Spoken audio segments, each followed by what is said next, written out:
Meu filho tem 4 anos e ainda não está falando. Será que ele é autista? Bem, eu não sei, mas vamos saber isso daqui a pouco. Hoje vamos falar sobre os 10 principais sinais do autismo. Mas será que são apenas 10? Eu acredito que não, mas vamos pelo menos iniciar. E para este tema tão interessante, eu trouxe 2 feras aqui, pessoas que não apenas estudam sobre o tema, mas trabalham com essa demanda tão real, tão presente. Bem, eu trouxe aqui a Luciana e trouxe aqui a Flávia. Quero primeiramente dar as boas-vindas a vocês. Eu sei que a gente vai falar sobre um tema que é a atenção total da galera. Tem muita gente aí querendo falar, viver nesse tema. Eu me encontro até emocionado, porque eu sei que essa é uma realidade. Acredito que hoje muitas pessoas estão nos acompanhando atentamente, porque eles querem entender um pouco mais sobre esta situação. Mas antes de falarmos, eu queria que vocês se apresentassem, aquilo que vocês fazem. Mete bronca aí. Vamos lá, Luciana. Olá, eu sou Luciana, me chamo Luciana. Eu sou pedagoga, psicopedagoga, especialista em educação inclusiva. Eu atuo dentro da escola há 35 anos, então eu lido diariamente com essas questões. Hoje eu cuido exclusivamente dos alunos de inclusão dentro da escola. Eu faço parte de uma central pedagógica, cuidando só da educação inclusiva. Então, tem bastante coisa para a gente poder compartilhar, para a gente poder trocar. E vai ser um prazer estar aqui junto legal. com vocês. Você trabalha nessa instituição há quantos anos? Eu trabalhei 10 anos nessa instituição. Pode Aí falar eu o nome, saí. não tem nenhum problema, pode falar. Então, eu comecei muito novinha como professora, Eu comecei com 18 anos. E aí eu trabalhei 17 anos numa instituição de ensino, lá em Bento Ribeiro, Jardim Escola Sonhar. Olha! Eu falo que é a escola do meu coração, que foi onde eu comecei. A minha base foi construída nessa escola. Depois eu fui para o Santa Mônica, que, na verdade, também é a escola do meu coração, porque eu me formei lá. Eu fiz o curso normal no Santa Mônica. E aí Normal é aquela curso de professoras, formação de professores. Entendi. Formação de professores. E aí eu fiquei 10 anos lá no Santa Mônica. Quando foi em 2018, eu recebi um convite. E aí eu fui para o PH como coordenadora pedagógica, fiquei 5 anos no PH, certo. E aí o coração bateu mais forte e eu voltei para o Santa Mônica. Então, legal. Voltei para o Santa Mônica e quando foi em 2022, eu recebi o convite para ir para a Central Pedagógica, para cuidar só da parte de educação inclusiva. Então, hoje eu cuido só da inclusão dentro de toda a rede. Legal, mas a gente tem conosco também a Flávia, né, Flávia? Fala um pouquinho de você. Bom, eu sou a Flávia, Sou membro da Assembleia de Deus em Pilares, que fica aqui na Zona Norte do Rio. Sou pedagoga, estou cursando educação inclusiva também na especialização. Estou fazendo também serviço social com foco, Entrei em serviço social com foco ministerial para trabalhar no campo missionário. E sou uma mobilizadora de inclusão. Ainda não sou especialista, mas sou uma mobilizadora. Legal. Hoje a gente vai falar sobre esse tema tão importante, E aí, Luciano, a gente ficou com essa pergunta inicial. Meu filho tem 4 anos e ainda não está falando. Ele é autista? E aí, o que você pode... Será que essa... Tem como responder? É ou não é? Ou tem outra coisa que, além de ser... O que acontece? A gente precisa entender que existem os marcos do desenvolvimento. Os marcos do desenvolvimento... eles vão limitar ali dentro das idades o que a criança deve estar fazendo, o que ela já deve ter alcançado, a habilidade que ela já deve ter alcançado dentro daquela faixa etária. Então, quando a gente pega uma criança com 4 anos que ainda não desenvolveu a linguagem, ela já está fora desse período onde a habilidade da linguagem deveria ser desenvolvida. Ou seja, tem alguma coisa de errado. Tem alguma coisa de errado. Não importa se é autismo, outra coisa, mas tem alguma coisa de errado. Tem alguma coisa de errado. O pai já tem que acordar, se despertar. Eu preciso resolver essa questão. É um sinalzinho, que a gente Isso aí. Fica. A luzinha vermelha já acendeu. Afirmar que é autismo, a gente não pode. Não. Pode ser um transtorno de linguagem, mas que tem alguma questão que precisa ser avaliada, que precisa ser investigada. Isso é fato, eu gosto muito de buscar essas orientações, porque não deixam de ser orientações, né? Os marcos de desenvolvimento, né? Eu estava conversando isso com a Flávia, eles estão ali na carteirinha de vacinação da criança. Então, o Ministério de Saúde, ele já traz um direcionamento. Olha, de um período de tanto a tanto, seu filho já tem que ter desenvolvido essa e essa habilidade. Então, eu achei isso interessante, porque eu não tenho filhos, né? Então, eu não tenho a carteirinha de vacinação. Mas, quando eu fui ler, eu falei, nossa, eles pensaram, o Ministério da Saúde pensou nisso, de um direcionamento para os pais. E talvez muitos pais nunca nem observaram. Nunca nem observaram isso, né? Com certeza, nunca nem devem ter acho observado. Que chegou a hora, então, de trazer luz a essa questão e chamá-los para vivenciar essa questão, de pegar a carteirinha, falar que tem coisas, informações ali que eles estão desprezando, porém são importantes. Então, na verdade, o pediatra que faz essas anotações dentro dessa carteirinha. Então, quando você vai consultar o seu filho mensalmente, você precisa pedir o pediatra para poder fazer aquela anotação. Ele vai marcando e você vai acompanhando a evolução da criança. Entendi. Agora, você entende que quando você procura um pediatra, a gente vai entrar numa guerra aqui, né? Porque a gente está vivendo uma situação há muitos anos, uma falta de atenção tão grande nessas questões, que às vezes a pessoa chega no pediatra, o pediatra nem olha para a criança, nem olha para o pai, já passa a receita, nem perguntou o que essa criança tem, com aquela vontade de já liberar. Eu sei que nós temos grandes médicos, grandes pediatras, mas infelizmente nós nos deparamos com essa realidade. Aí eu fico até pensando, será que o povo está pronto para ser informado? E às vezes, porque eu vejo isso nas escolas. O professor é bom, o aluno é inteligente. Porém, tem hora que o professor entra na sala de aula já sabendo que não tem ninguém querendo aprender e ele dá aquela aula 40%, porque ele sabe que 100% não vai adiantar de nada. Já entra meio desanimado, desmotivado.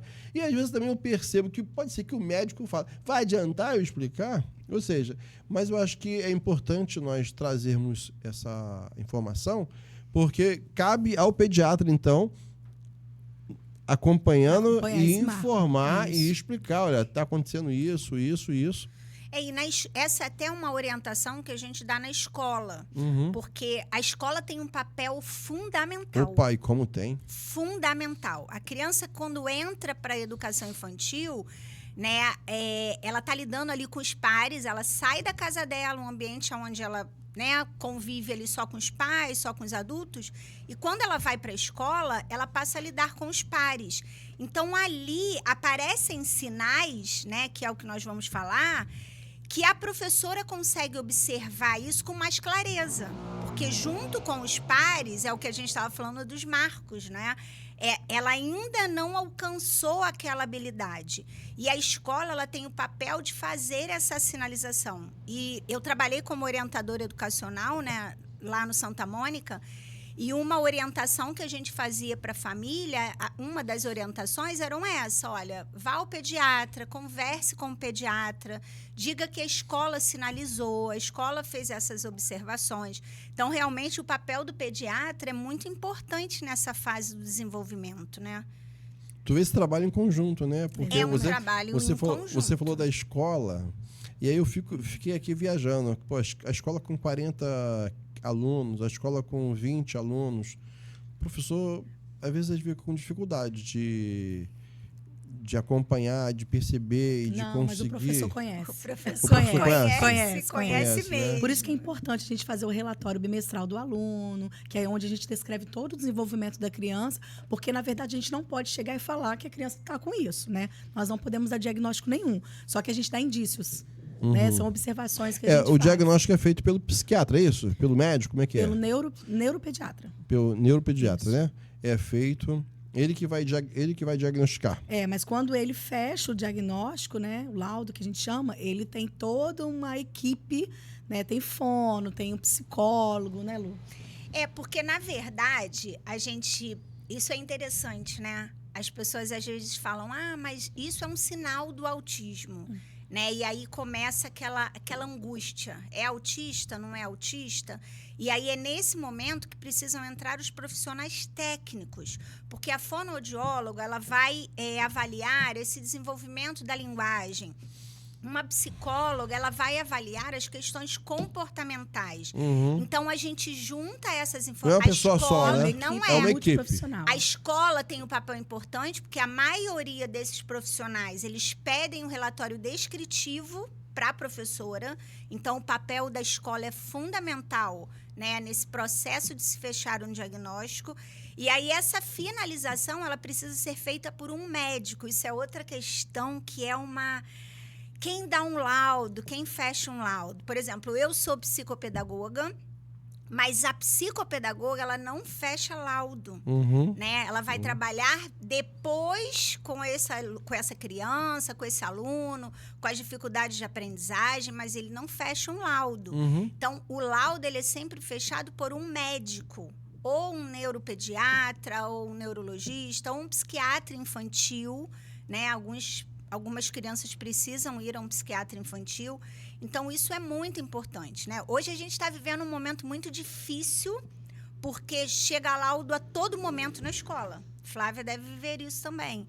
A todo momento chega um laudo, né? Um laudo de TDAH, um laudo de autismo. A todo momento chega um laudo. Então, a escola hoje vive um momento de muita... Acho que eu vou te chamar de fragilidade. A escola vive um momento de muita fragilidade, né?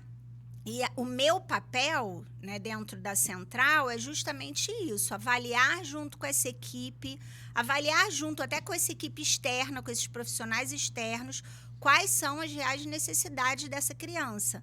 Porque a gente fala isso, né? A Flávia também já ouvi Flávia falar isso. Um laudo, ele não determina nada, né? As pessoas... Eu vivi uma situação, né? E a gente vai compartilhar histórias de uma professora, né? Eu faço visitas nas unidades e a professora, não, porque ele tem que fechar o laudo, porque tem que chamar essa família, porque tem que fechar o laudo. E aí eu apoiei ali, né, na condução, a supervisão chamou, enfim. Uns meses depois, se fechou o laudo, o menino realmente era autista, e esse laudo chega para a escola. E o que você faz? O que você faz depois que você tem esse laudo? E aí eu tive essa oportunidade, né, de estar com a professora e eu falei para ela, agora nós temos um laudo. E o que a gente faz? Então, a gente tem que ter muito cuidado. Eu falo muito isso dentro da escola. A gente precisa humanizar esse processo. A técnica é importante, né? Aprender manejos. Eu participei de um curso na Igreja da Flávia um dia inteiro que foi incrível, né? Eu, com tantos anos dentro da escola, eu aprendi muitas coisas. Mas a técnica, ela tem que caminhar junto com o acolhimento, com a afetividade. Então, o que eu tenho visto hoje, né, não sei se Flávia concorda comigo, a gente precisa humanizar mais esse processo. Né? Existem famílias ali que estão recebendo Você está querendo dizer o seguinte, a questão técnica se mantém, é necessária, mas essa outra questão da humanização, ela precisa caminhar junto. Se não tiver acolhimento, não tem inclusão. Essa é a questão toda. Opa, então vamos repetir essa frase. Se não tiver o quê? Acolhimento. Não tem? Não tem inclusão. Não tem como. Às vezes, por exemplo, as escolas hoje, é uma exigência, né, do Ministério da Educação ter um especialista na área da inclusão.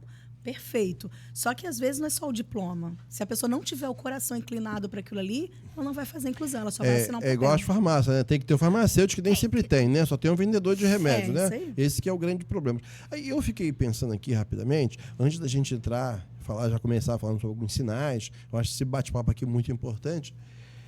O Mário Sérgio Cortella, ele fez eu gosto muito do que ele fala, nas palestras. No entanto, eu sempre quero ponderar algumas coisas. Por exemplo, eu gostei quando ele falou que o papel da escola não é educar, é escolarizar.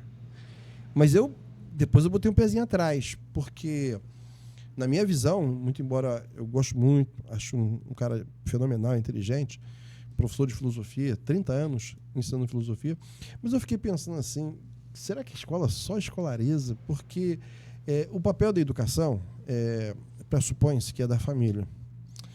No entanto, eu acho que todo mundo trabalha um pouco nessa questão, porque quando você fala sobre humanização, poxa, eu sou pastor, durante muito tempo, as pessoas queriam discipular as pessoas com um livrinho. 8 lições. Está discipulado. E não está. Não está. Fez 8 lições. Estudou sobre batismo, sobre ceia, sobre dízimo, sobre igreja. Está discipulado. Não está. Porque o discipulado tem a ver com exemplo. Caminhar tem junto. a ver com vivência. Jesus discipulava no barco, conversando. As pessoas aprenderam a perdoar, vendo Jesus perdoar. Então, eu fico pensando que essa questão da escolarização, que é bonito, o texto dele é bonito, bato palma. Só que, gente, eu fico pensando, será então que nós, como igreja, a gente não consegue fazer parte dessa educação? Claro que fazemos. Será que a escola, tu imagina quantos professores que são professores não por causa do salário, mas são professores por vocação, amam estar ali, amam fazer aquilo, sente, pastor tem que ter cheiro de ovelha e professor tem que ter cheiro de aluno, assim, essa coisa legal, ter essa vivência, né? Então, por isso que eu questionei, muito embora gostei, mas questionei, porque quando ele fala o papel da escola escolarizar, é porque também tem família que está jogando para a escola a responsabilidade que é dela. Mas engraçado, você pode ver que é consultório médico, é psiquiatra, é neuropsiquiatra, mas a escola. Que lugar importante a escola. Aquele lugar ali é o centro de muitas coisas, não somente do saber, mas também dessa questão da educação, do acolhimento. Quantas crianças cresceram querendo ser o quê? Professora. Por quê? Por causa daquilo que a professora conseguiu inspirar. E como é bom ser amado, né? Tu imagina o garoto que ele nem se entende, mas tem alguém que consegue olhar para ele de uma maneira diferente e ele consegue se sentir bem-vindo. Acolhido, né?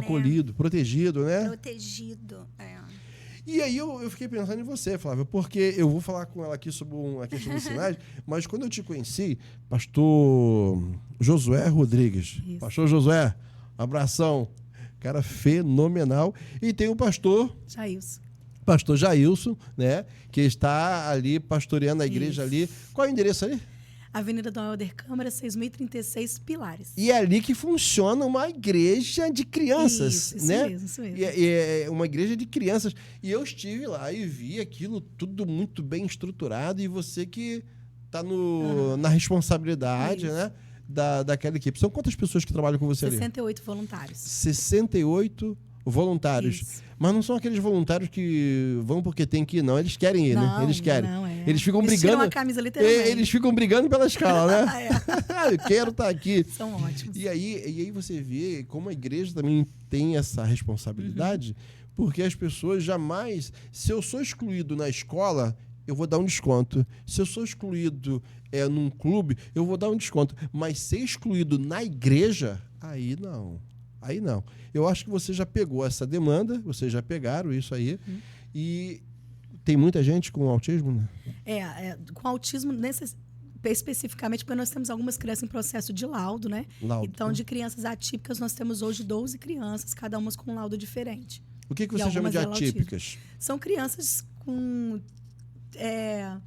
que têm os tipos diferentes, que são crianças típicas e atípicas, que têm necessidades específicas. Necessidades específicas. Necessidades específicas, né? Tem o autismo, tem o síndrome de Down, tem a criança com hiperatividade, tem criança com déficit de atenção. E que merecem fazer parte conviver. Do rebanho. Sim. Merecem conviver. O evangelho é para todos. É para todos, né? Isso é muito bacana. Luciana, vamos lá. Vamos falar de um primeiro sinal. Vamos lá. Eu sei que tem 1000, né? Mas pega 10, vamos só 10, tá? Eu vou para minha colinha aqui. Então, vamos lá. Como a gente, tinha trazido o tema de 10, eu coloquei os 10. Tá bom. Então, a primeira coisa é a dificuldade de comunicação social.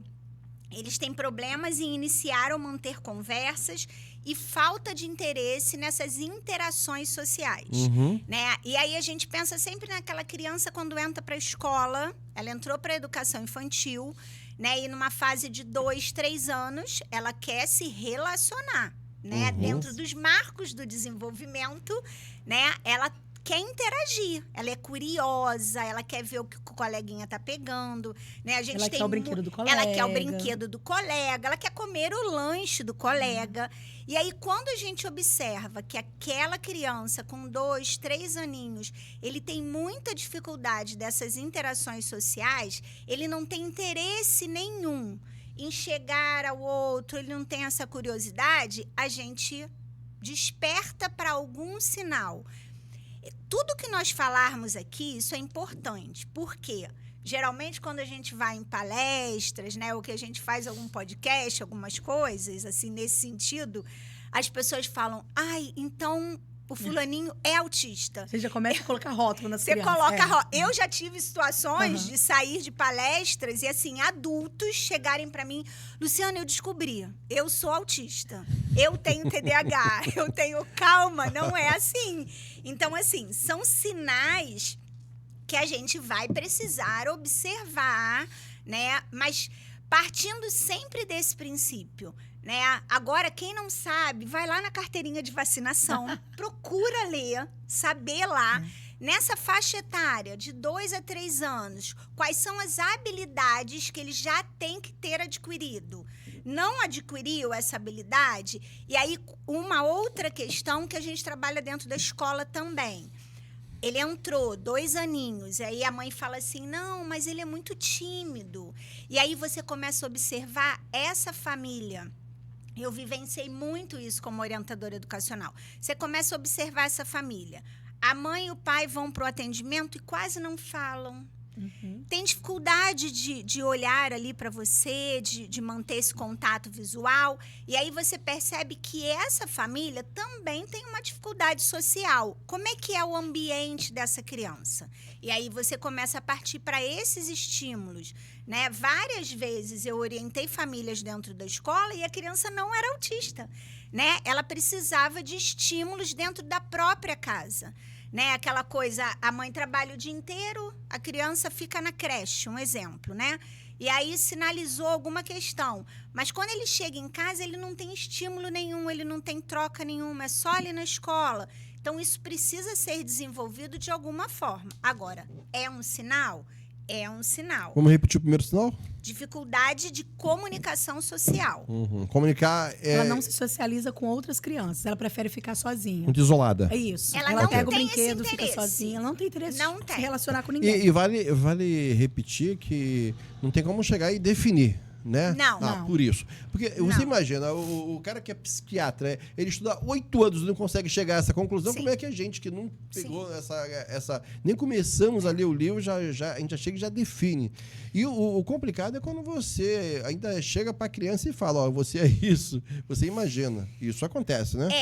Isso é uma outra... Eu acho que hoje a gente está mudando um pouquinho em relação a isso, né? Nós falamos sobre isso no seminário lá de inclusão que eu estive lá na igreja da Flávia, né? As pessoas têm falado muito hoje, mas o que está acontecendo? O que está acontecendo? É autista em tudo quanto é lugar, né? O número está crescendo. Não é isso que está acontecendo. O que está acontecendo é que as pessoas estão tendo mais informação. Então, hoje, olha quantas informações as pessoas que estão assistindo vão ter e que, de repente, nunca tiveram, né? E aí vão começar a olhar de outra forma para o filho, para o sobrinho, para o coleguinha do filho. Então, o que a gente tem hoje não é um número de casos que está aumentando do nada, não. É um número de informações que estão... de algo que já existia. Que já Sim, existia. Entendeu? Para pensar, eu gosto muito de falar sobre isso também. Para pensar na época que você estudava, na sua escola, na sua sala de aula. Tinha um que era meio estranho. Você parar para pensar, trazer isso à memória, você vai lembrar. E a gente falava assim, nossa, que menina esquisita, que menino estranho. Né? O menino não fala com ninguém, é nerd, porque era muito inteligente, né? E aí a gente traz essas memórias e hoje eu fico pensando e eu falo assim, gente, provavelmente ele era autista. Eu estava cercado.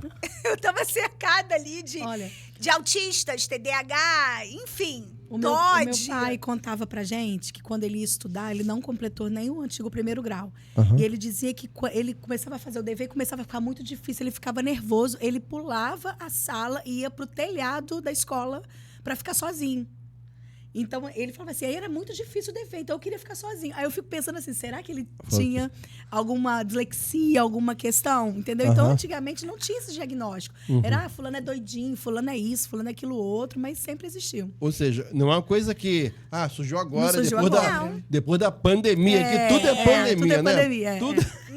Não é isso. Sempre existiu. Sempre existiu, né? Isso sempre existiu. Então, vamos para o segundo Vamos sinal. lá. O segundo sinal, comportamento repetitivo. Isso é super importante. São aqueles movimentos corporais que são repetitivos, como balançar as mãos. A criança fica ali e balança, ou então assim ela faz assim, fica muito assim ou ela fica batendo. assim. Ela faz esse movimento repetitivo o tempo todo. Se ela tá alegre, ela faz. Se ela tá triste, ela faz. Se ela tá começando a desregular, ela faz. Então, isso é um sinal que a gente precisa ficar atento. Bater os pés, bater as mãos, ou bater na mesa. Às vezes a criança bate com a mãozinha na mesa ali. E aí é outra dificuldade, né? Porque às vezes a gente fica assim, para com isso. Isso eu já vivenciei dentro da escola, né? Tá lá piquititinho e ele tá batendo. E a professora, para de fazer isso, para de fazer isso. E ele não vai conseguir parar de fazer isso, porque aquilo é a resposta para alguma coisa que ele está sentindo. Ou ele está alegre, ou ele está triste, ou ele quer sair dali daquele ambiente. Então, os comportamentos repetitivos são sinais que também são super importantes, né? E, Flávia, eu fico pensando, enquanto ela estava falando sobre esse já segundo sinal, e antes da gente continuar com outros sinais, eu fiquei pensando assim, o que despertou você ali na igreja e você perceber essa necessidade?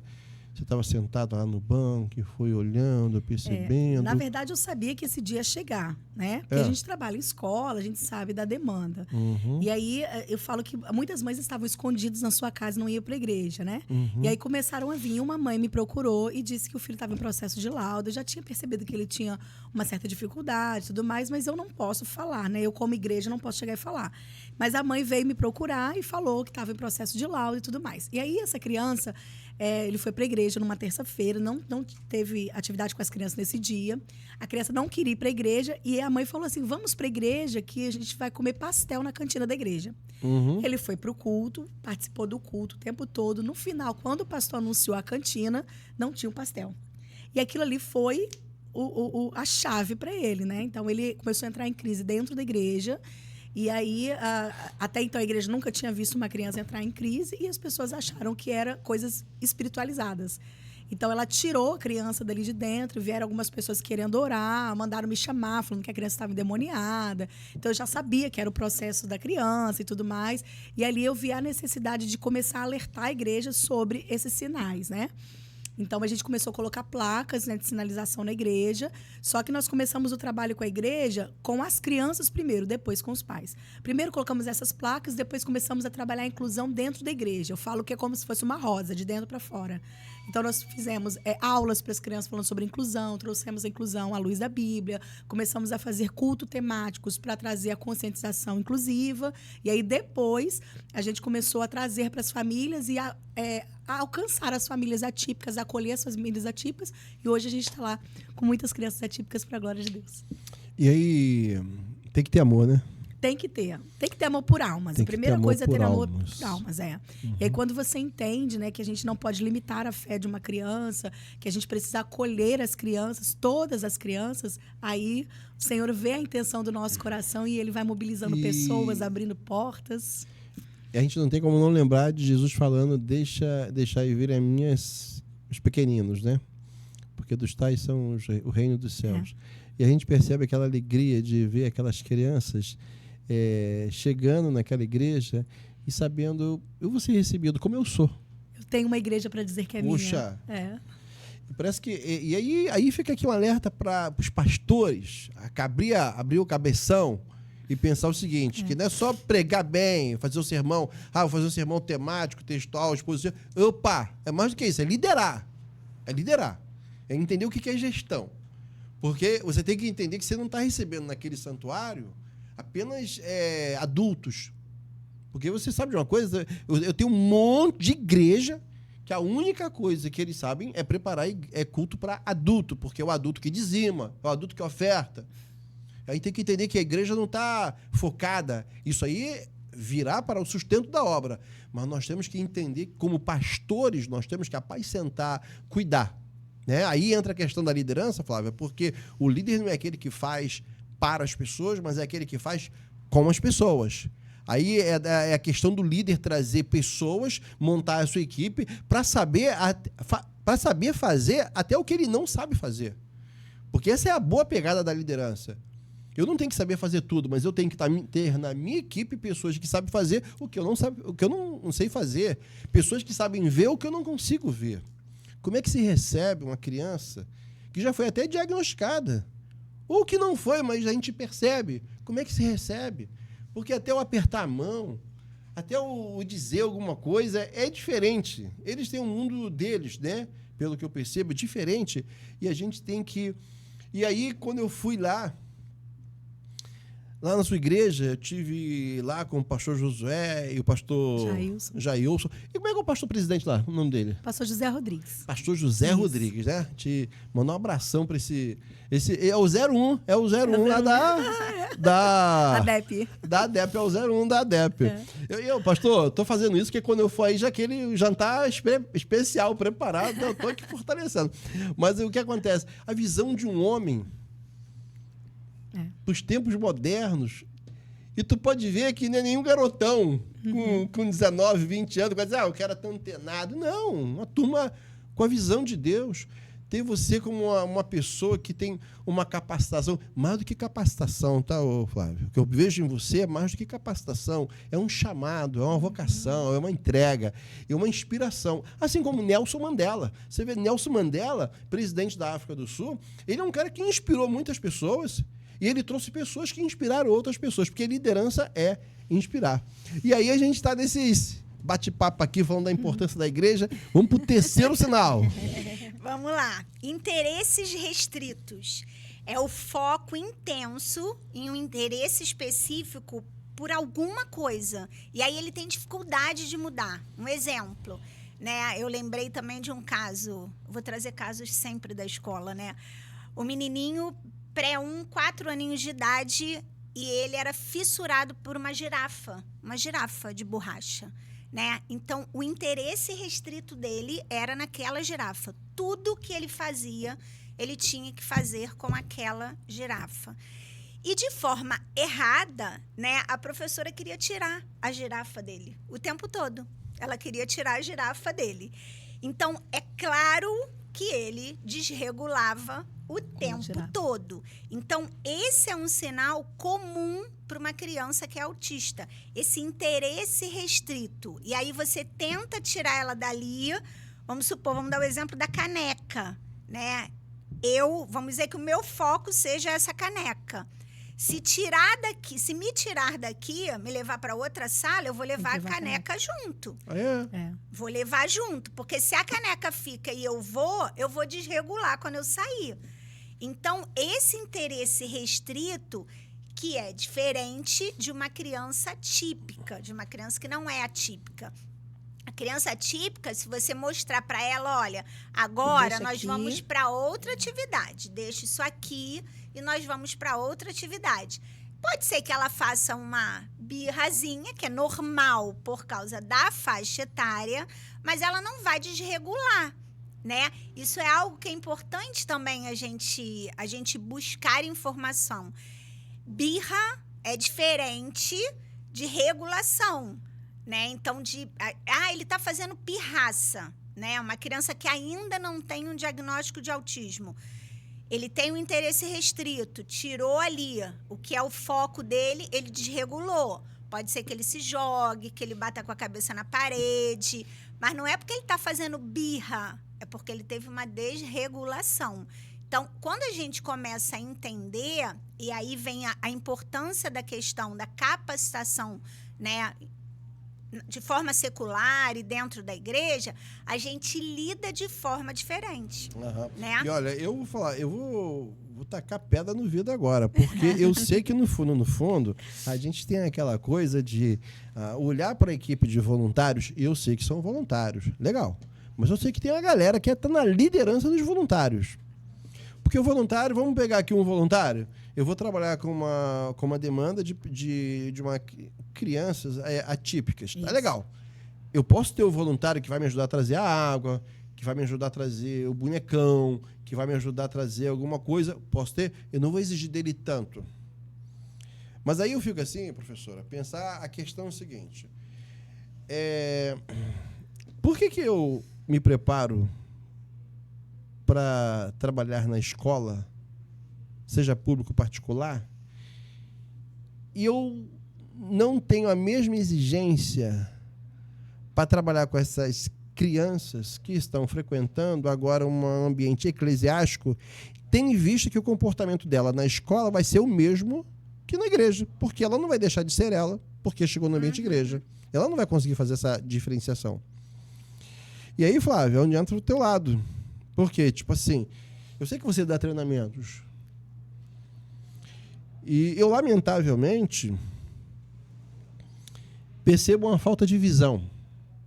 De visão. Poxa, eu percebo uma falta de visão de uma galera que não sabe o que é investir no treinamento. Eu estive nos Estados Unidos algumas vezes. Eu fui em Dallas. Entrei numa igreja que meu pé afundava, carpete, ar-condicionado até no banheiro. Quando eu fui pregar, não tinha quase ninguém para me ouvir pregar. A igreja tinha coisas, mas não tinha gente. Eu fui em Miami, era uma tenda. Estava lotada aquela igreja. As pessoas apertaram minha mão, me receberam, eu estava cheio de alegria. O calor era muito grande, era muito gostoso. Eu encontrei, era gente encontrando com gente. Eu perguntei para o meu amigo, qual a diferença daquela igreja para essa? Sabe o que eles falaram? É que aquela igreja investia em coisas, em patrimônio, e essa investia em pessoas. E aí eu fico pensando, na hora da gente pegar uma Flávia, que vive isso, que respira isso, e falar assim, Flávio, eu quero você treinando uma galera. Treina a minha equipe. Porque se você tem essa galera lá na sua igreja, eu tenho aqui no meu bairro, em Nova Iguaçu, aqui em Caxias, aqui em Minas Gerais, aqui no Leblon, porque tá em todo quanto é lugar. E aí, treinamento significa investimento. Porque eu estou investindo em vidas. Olhar para você não como uma voluntária apenas que vai transmitir, mas vai trazer crescimento. A gente gasta dinheiro com mesa de som, com guitarra, gasta dinheiro com um montão de coisa. E aí eu fico pensando, Jesus volta, a guitarra fica, a caixa fica, a gente morre, fica tudo aí. Mas o céu e o inferno estão preparados, sabe para quê? Para a gente, pessoas. E eu sei que o inferno você não deseja, o céu todo mundo quer, mas a verdade é... Você tem dado treinamento? Tem, graças a Deus. Nossa equipe ama fazer e ministrar treinamento. A questão do treinamento tem dois lados, né? Tem o lado do seu chamado pessoal, né? O chamado é individual, na verdade. Então, assim, eu não preciso esperar pela minha liderança para eu investir, porque o meu chamado é entre eu e o Senhor. Então, eu nunca fui o tipo de pessoa que ficava assim, se o pastor pagar um treinamento, eu vou. Não, o chamado é meu. Pagar um treinamento. Não, a responsabilidade é minha. Então, a falta de visão é que é deles, né? Onde eu tivesse oportunidade, eu ia para treinar, entendeu? E aí tem um lado do líder da igreja ou líder da equipe, né? Na verdade, os liderados, eles vão olhar como o líder olha. Então, se o líder for um líder influenciador, que gosta de estudar, que gosta de ler, não tem como ele não contagiar a equipe. Lógico, então, tem essas questões. Porque, Flávia, eu vou aqui... Deixa comigo. Deixa eu chamar para mim aqui a responsabilidade. Que você está com muito amor no coração, você está com muita visão, parabéns, Deus te abençoe, continua. Mas eu vou falar uma coisa para você. Tu pega uma pessoa dessa, preparada, que tem a experiência, manda buscar em casa. Manda buscar em casa. Tu não manda buscar aquele cantor famosão? Na hora da oferta, chega lá, tu não paga? É engraçado, né? Não, isso é vida, isso é para sempre, cara. E, olha, eu falo uma coisa contigo. Eu sou dessa linha. O cara traz edificação, vou investir. Vou investir. E preparar a recepção para uma pessoa dessa. O que você vai precisar, Flávio? Vai precisar disso. Aí eu fico vendo o quanto eles amam a obra de Deus. E ontem eu estava lá na igreja, Provec. Pastor Elane, um abraço garantido. Estive lá e falei de vocês lá. A galera vai estar assistindo esse podcast aqui, o pessoal da Provec. Olha, eu falei com a pastora Elane, com a equipe toda lá, tinha até uma líder de criança lá. Eu falei exatamente, olha, vocês precisam, querendo trazer a Flávia aqui para dar o treinamento, ela tem uma equipe, eu sei que nós temos essa demanda, e eles viram com muito bons olhos sobre essa questão. Eu estava conversando sobre um tema importante. Você quer saber se você ama a obra de Deus? A Bíblia tem resposta.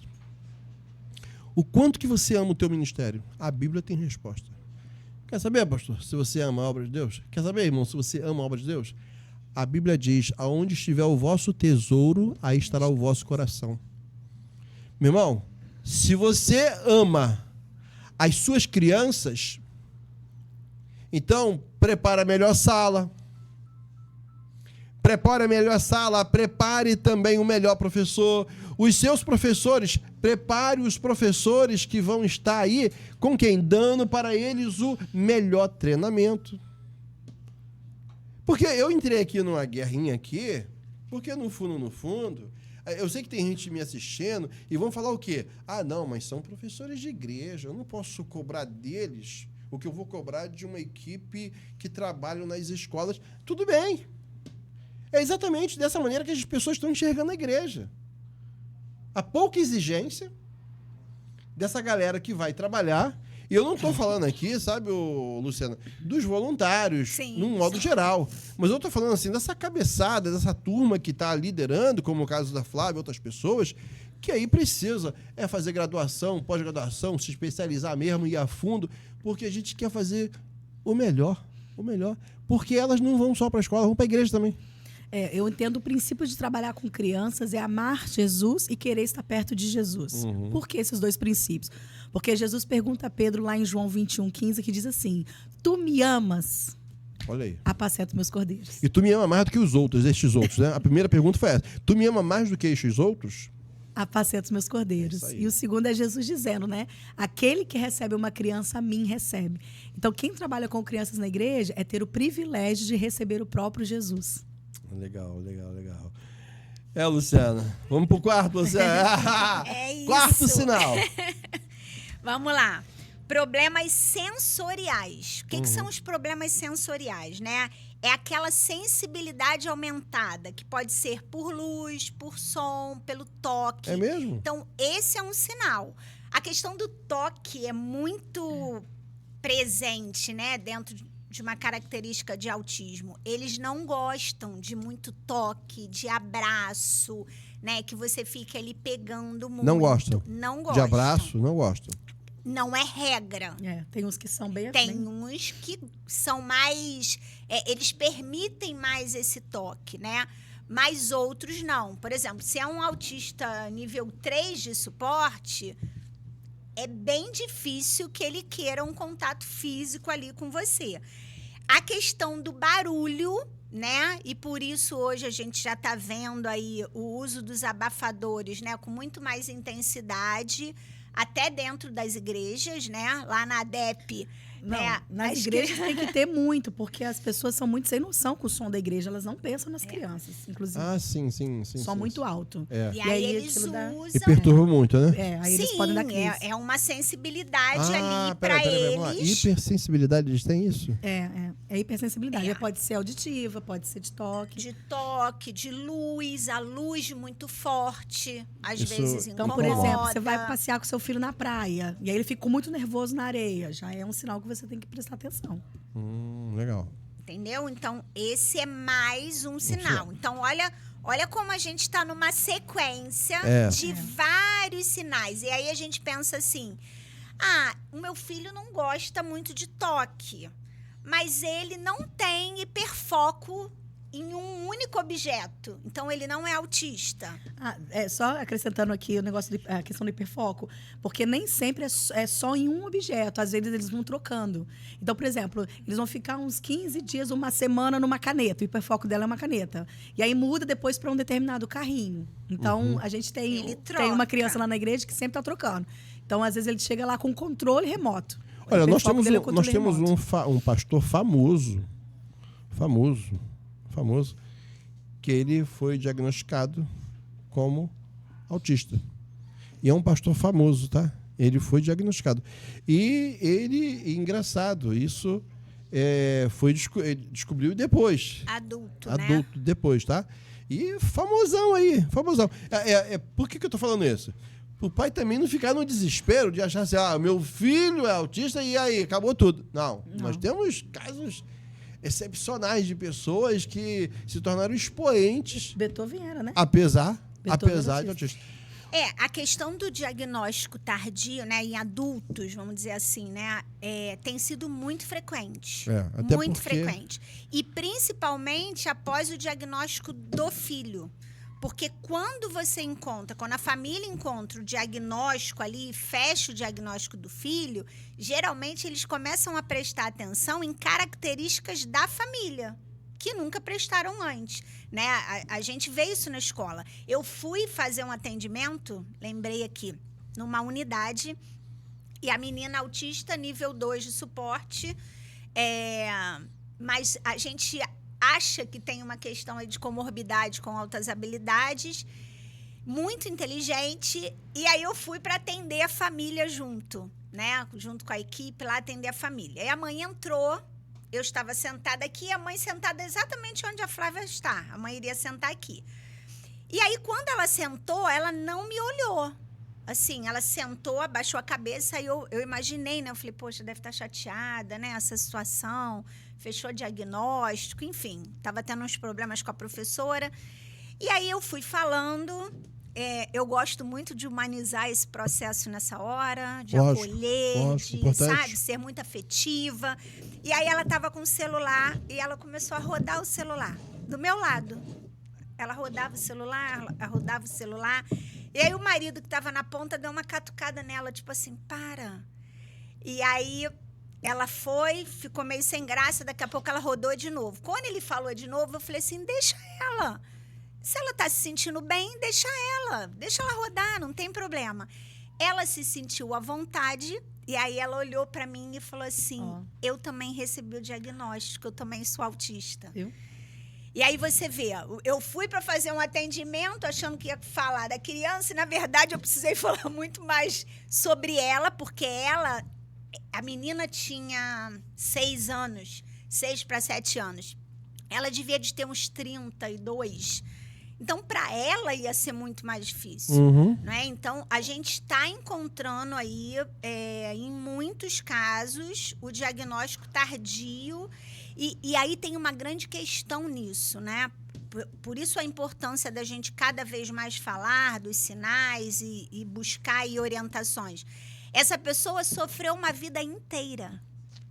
Ela passou provavelmente por todas essas... Ela se enquadrava dentro de todos esses sinais, né? Ela tinha dificuldade de comunicação, ela tinha dificuldade de se relacionar, né? Enfim...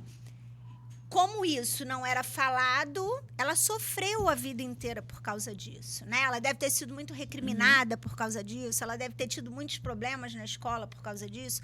Então, a questão de um diagnóstico, de você fechar um diagnóstico mais cedo, é importante até para que essa criança não sofra tanto, porque não é simples, não é uma coisa tão simples, não é? Então, isso é muito importante. Elas sofrerem bullying? Sim. Muito. Com certeza. Porque a outra criança,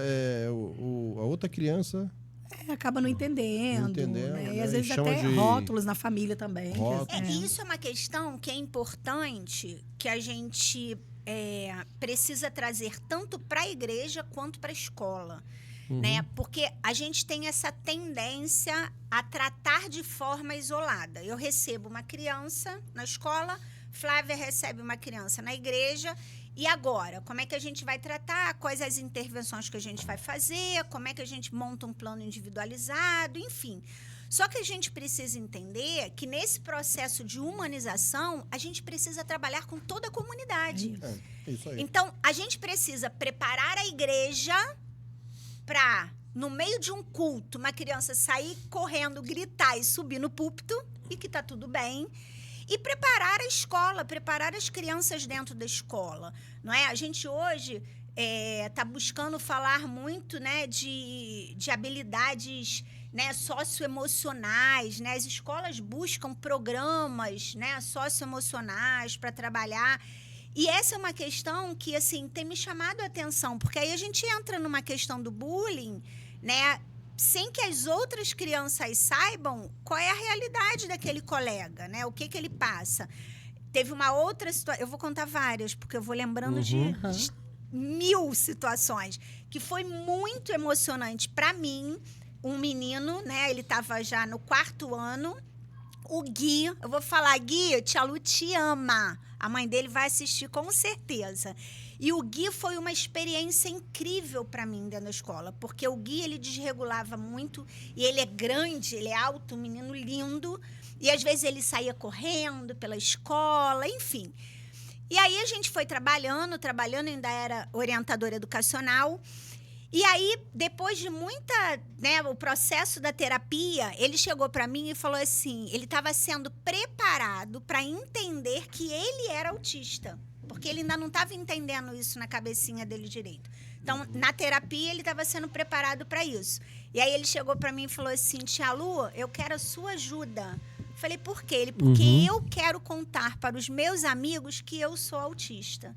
Foi uma das cenas que, nesses 35 anos de vida dentro da escola, foi uma das cenas mais lindas que eu vivi na minha vida. Porque eu fui com ele para a sala de aula e ele contou para os amigos que ele era autista, explicou tudo direitinho. Eu sou autista, nível 1, eu não gosto disso, eu não gosto daquilo. E depois ele falou, agora vocês podem perguntar o que vocês quiserem para mim. Então, essa troca dele com os colegas e o que isso representa na vida dessas crianças é incrível. Eles não, a experiência que eles vão ter de vida, né, de lidar com um colega que é autista, de saber que tem horas que todo mundo vai fazer bagunça e o Gui vai abrir a porta e sair correndo. E aí você falou um negócio aí que eu ia falar lá na frente. Você falou sobre nível, né? Estamos no 5º sinal? Peraí, deixa eu me achar. Já pro 5º agora. Vamos Falando, acho que já falamos, né? Já falamos do 5º, não? Qual o 5º agora? O 5º. Fala o primeiro, segundo. Dificuldade de comunicação social, comportamento repetitivo, interesses restritos, problemas sensoriais. Agora a gente vai para o 5º. Sim. Dificuldade com mudanças. Com mudanças. A questão dessa resistência da mudança de rotina e da mudança de ambiente. Né? Aquela criança que está dentro de casa e quando ela sai, ela grita, ela esperneia, ela não gosta de estar na rua. Né? Quando ela está na escola, ela na sala de aula, ela fica bem. Mas aí leva para a sala de música, ela começa a gritar. A gente leva para a quadra. Quando a troca de rotina. Mudou a rotina dela, vai desregular ela. Então, por exemplo, às vezes tem que passar todo dia naquela mesma rua, tem que passar todo dia comer um pastel naquele lugar. Então, essa troca de rotina, quando a criança troca de rotina e dá esses sinais assim, a gente precisa ficar em alerta. Legal. Tem muita vamos para o 6º e para o 7º? 6º, falta de habilidades sociais, né? Que é a dificuldade de entender e responder essas interações sociais. E sinais não verbais. Por exemplo, nós não precisamos da linguagem verbal para a gente se comunicar. Podemos ficar os 3 aqui. Com o seu olhar, eu vou entender o que você quer falar. Eu dou uma piscada para Flávia. Ela, de repente, faz um bico para mim, tipo... Ai, não era isso. E a gente vai se comunicando. Essas crianças, elas têm muita dificuldade nessa falta de habilidade social e nesses sinais que são não verbais. Sinais que são não verbais. A expressão corporal, essa linguagem corporal, para eles é muito difícil entender isso. Ah, tá. Então, eles são muito, eu não vou dizer limitado, mas isso é muito restrito para eles, muito abstrato, né? Eles são mais racionais? Eu acho que a gente já pode até dizer que são mais racionais no sentido de é isso. Ah, entendi. São mais literais. São mais literais. Okay. Não conseguem, né? A comunicação não verbal limitada, né? O pouco uso de gesto, de contato visual, né? Esse contato visual é outra coisa que é extremamente importante. O que a gente precisa entender? Às vezes a gente pergunta na escola, não sei se você já viveu isso. A criança está lá no maternal e aí eu falo para a mãe assim, mas ele olha para você? E aí ela fala, não, olha, ele olha. Mas ele sustenta isso? Ah, não, ele não sustenta. Então pode ser que ele olhe, né? É uma pergunta básica, ele olha para você e aí a mãe sempre fala, não, olha. Mas ele sustenta esse olhar? Se você ficar ali conversando com ele, mas olha, isso, a mamãe vai fazer isso, a gente vai sair, a gente vai... No primeiro olhar, ele olhou e desviou. Para ele, aquilo não tem mais sentido. Então, isso é outro ponto que é super importante, né? Porque desde pequenininho, eles olham e sustentam. Você está brincando com o bebê... A criança, eu não sei, né? Você vai me corrigir. A criança com déficit de atenção, ela também tem essa dificuldade de manter o olhar. A criança com déficit de atenção, ela tem essa dificuldade de manter o olhar também? Também. Porque aí a gente entra mais numa questão até do TDAH, né? Que perde o foco. Mas no autismo é diferente. Você vê que ele não sustenta porque aquilo realmente não tem sentido para ele. Não tem, né? Quando a gente leva mais para a questão do déficit de atenção, né, do TDAH, você vê que ele perde o foco. Ela tá aqui com você e aí você fala, eu tô falando, mas ela tá ali com o celular. E aí você chama ela de volta, Flávia, mas olha aqui, ó, preste atenção no que eu tô falando. Ela volta, ah, não, tá. Dentro da questão do autismo, primeiro que é difícil você fazer ele voltar. É mais ou menos assim. Eu tô mexendo aqui, mas eu tô prestando atenção no que ela tá falando. Sim. E aí, quando ela fala pra mim, olha pra mim, eu vou responder o que ela tá falando, porque eu tô prestando atenção. Eles não. Sim. Você vai falar, ele vai desconectar daquilo ali e vai focar nisso aqui. Sim. Ah, entendi. Como se entrasse nesse mundo aqui. Ele não tá... É como se aquilo pra ele não tivesse sentido. É como se aquilo que eu compreendo, aquilo que a gente compreende... Ele não consegue ter aquela mesma compreensão porque ele está focado... Ele vai focar naquilo que interessa a ele. Naquilo que interessa a ele. No mundinho dele. É essa questão que você está falando com a pessoa, tá lógico... Às vezes quando eu falo assim...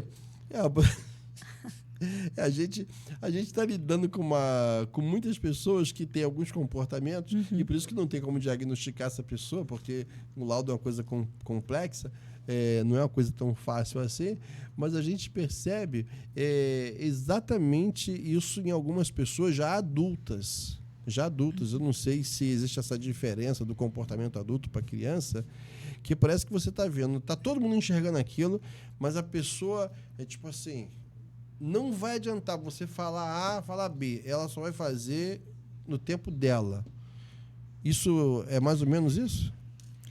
Mas também vem da personalidade da pessoa, tem todo um contexto também. Ah, tá. Eu acho que é um pouquinho diferente de um quadro de autismo, né? É diferente. Você vê que a questão do autismo, a criança é desconectada, tá desconectada daquilo ali que você tá. Você pode falar, você pode tentar chamar a atenção dela, que ela não... Aí eu acho que já entram outras questões, né? Vamos lá. Comportamento incomum. Esse é o qual? Já me perdi. Esse é o sétimo. É o sétimo. Comportamento incomum. Interesses incomuns em partes de objetos ou brinquedo. Por exemplo, a rodinha do carro. Você deu um carro lindo para ele. Lindo. Ele arrancou a rodinha, deixou o carro de lado e ele vai ficar só com aquela rodinha. Aquela rodinha é a única coisa que importa para ele, né? A gente vê mães frustradas, pais frustrados. Nossa, comprei um brinquedo lindo e ele tá brincando com a tampa da panela. Ele só quer a tampa da panela, só quer a tampa da panela. Então, esse comportamento incomum, e aí a gente volta lá no início para avaliar a questão do desenvolvimento dessa criança. Crianças pequenas, né? Eu falei da tampa da panela, porque criança adora brincar com tampa, né? A Flávia tem filhos aí, adora brincar com a tampa da panela, com a panela. Isso é uma coisa, né? É um objeto diferente, que é saudável, que é um objeto diferente, que faz barulho, que a mãe usa, né? Então, ele tem aquela referência ali, ele quer conhecer. Mas essa questão desse comportamento incomum, né? Esses interesses que são incomuns é que a gente tem que prestar atenção, né?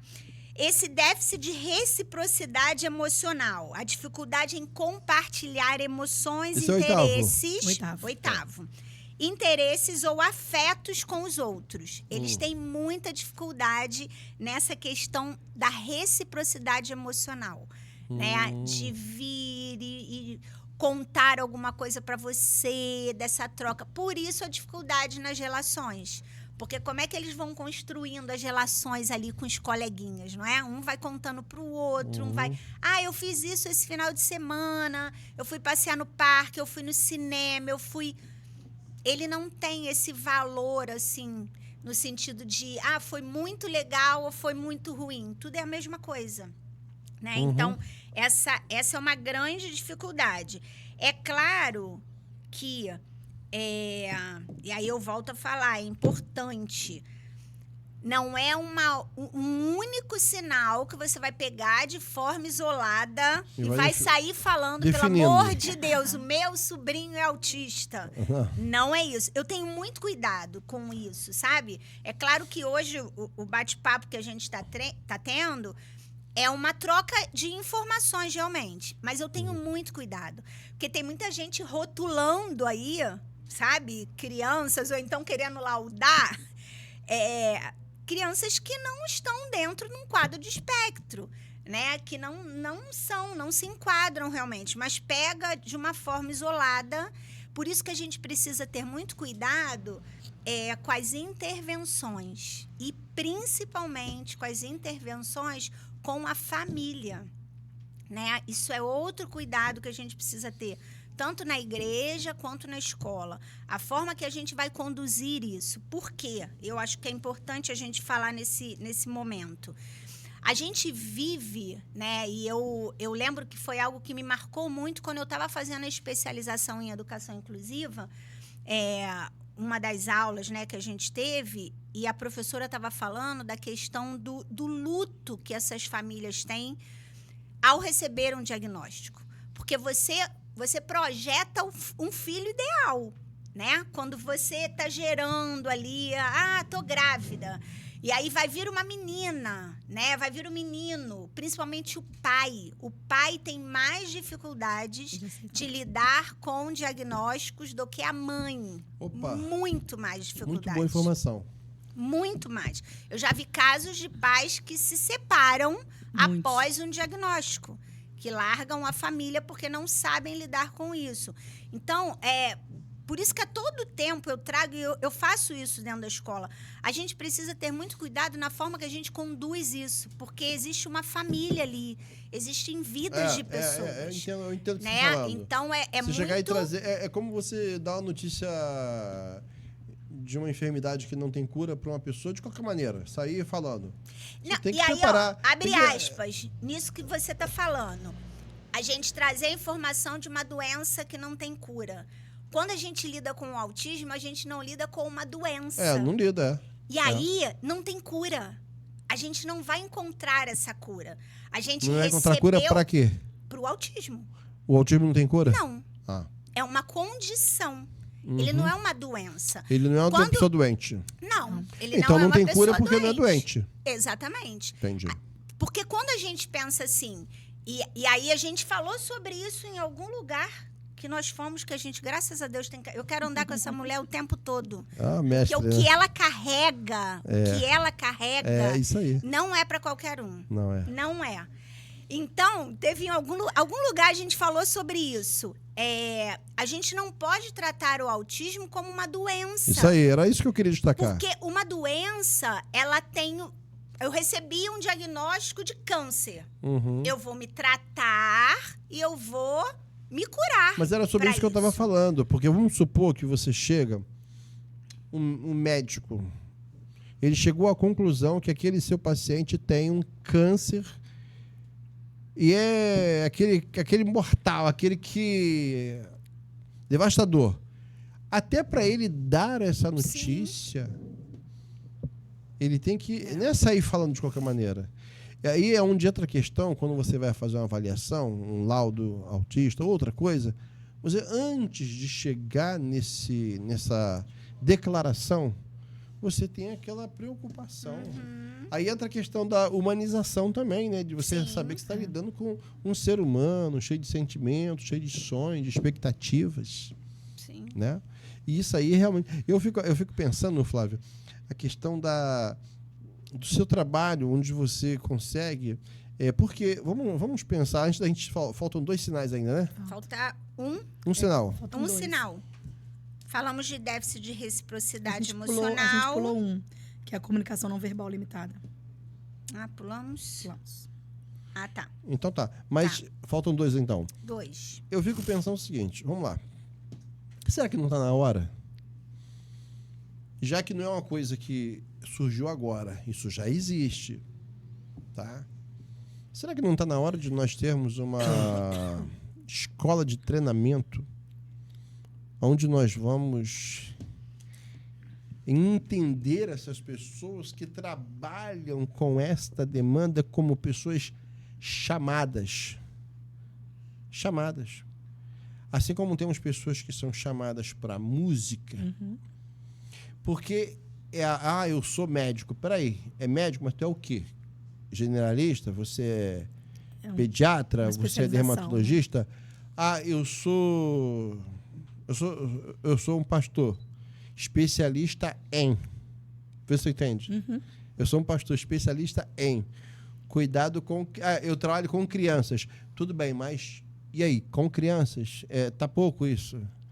Mas então, está na hora da gente pensar, e aqui fica surgindo seus pastores José e o pastor Jailson, pensar sobre a possibilidade de, quem sabe, nós termos um seminário fixo, e talvez você já tenha, não sei, um seminário fixo, onde vai formar pessoas para lidar. Você tem aqui a professora Luciana, que vai poder colaborar bastante, porque já tem essa experiência, essa vivência no âmbito acadêmico, escolar. Será que não está na hora? Vê se você está me entendendo. Sim. O cara sai bacharel em teologia. E aí eu fico pensando, bacharel em teologia. E aí eu fico pensando, o bacharel em teologia faz o quê? Eu entendo já, porque eu também sou. Mas a questão, será que não está na hora? O bacharel em teologia atende essa demanda? Tu sabe que não. Então não está na hora, vê se tu está entendendo. Entrando num país de primeiro mundo, e vou falar uma coisa. Vocês já viajaram para os Estados Unidos, vocês sabem que nem nos Estados Unidos eles estão tão preparados assim para lidar com essa situação. Talvez algumas escolas um pouco mais, mas nem tanto assim. Eu tenho pessoas que moram nos Estados Unidos, que foram lá exatamente para lidar com essa situação e voltaram. Olha, eu prefiro fazer o trabalho onde eu estou, porque aqui eu consigo desenvolver mais, já estou com essa visão mais ampliada. Então, será que não está na hora da gente formar líderes? Nem a formatura de... Eu sei que você dá treinamento de 3 dias, de um dia. É aquele despertar, né? Sim. Aquele acordar. Mas pensar na possibilidade de trazer uma coisa mais robusta para poder ter uma visão mais diferenciada, tendo em vista que já está mais do que provado que nós temos, desculpa falar essa palavra, demanda dentro do âmbito eclesiástico. Já existe a especialização em ministério com crianças. Eu sou bacharel em teologia, pedagogo com especialização em ministério com crianças. Então, na verdade, as instituições teológicas, elas têm que pensar nessa questão de uma especialização de inclusão dentro das igrejas. Não só de crianças, mas a inclusão de uma forma geral. Dentro do Ministério Infantil da nossa igreja, nós preparamos toda a equipe para trabalhar a inclusão. Todos têm que trabalhar a inclusão. Porém, nós temos pessoas especializadas, porque dentro do Ministério Infantil tem um departamento que é o departamento de inclusão. São as pessoas especializadas que trabalham com a mediação com as crianças. Então, as igrejas têm que pensar nisso também, né? Precisa pensar. E você geralmente vai através de quê? Um convite? Como é que funciona? Convite. Geralmente é um treinamento de 1 dia, 2 dias? Como é que é? Hoje eu tô mais no fim de semana, né? Mas eu já tive uma fase que eu ficava 3 meses na mesma igreja. Ah, entendi. Entendeu? Mas quando você vai atender, por exemplo, vamos supor, alguém está assistindo a gente aqui agora. Não, eu preciso da Flávia comigo, preciso treinar a minha equipe. Você vai sozinho ou vai com uma equipe? Como é que nós funciona? temos a equipe do Ministério Infantil da nossa igreja, que também faz esse treinamento. Que vai até o local. Que vai até o local. Também vou sozinha, a gente faz intensivão. Então, a gente fica o dia todo fazendo aquele treinamento. E a gente também trabalha com o sistema de mentoria. Então, tem algumas igrejas que a gente presta assistência. Ah, legal. Luciana, estamos chegando aí nos 2 últimos sinais. Não que são apenas esses, mas do que nós estamos tratando hoje aqui. Você tinha falado comunicação não verbal limitada. É o pouco uso de gestos, né, do contato visual, a expressão facial reduzida, então ele não demonstra, ele não esboça se ele está feliz, se ele está triste, ele está sempre com o mesmo rostinho. Você nunca sabe se ele está feliz ou se ele está triste, porque ele não muda a expressão facial. Né? Ele não tem essa facilidade. Inclusive, também não tem noções de perigo, né? Não tem noções de perigo. Não tem. Por isso que tem que ter cuidado com objetos, com pontas de móvel, altura. Eles não têm noção. Questão elétrica não também. tem. Não tem noção. Não tem. Pode meter a Vai mão no... qualquer lugar, pular de um lugar que é muito alto. Significa dizer que ele não tem maldade, é isso? Eu não... Não dá para afirmar isso. Não dá para medir nesse sentido de maldade, né? É uma falta de habilidade realmente para lidar com o perigo. Entendi. Né?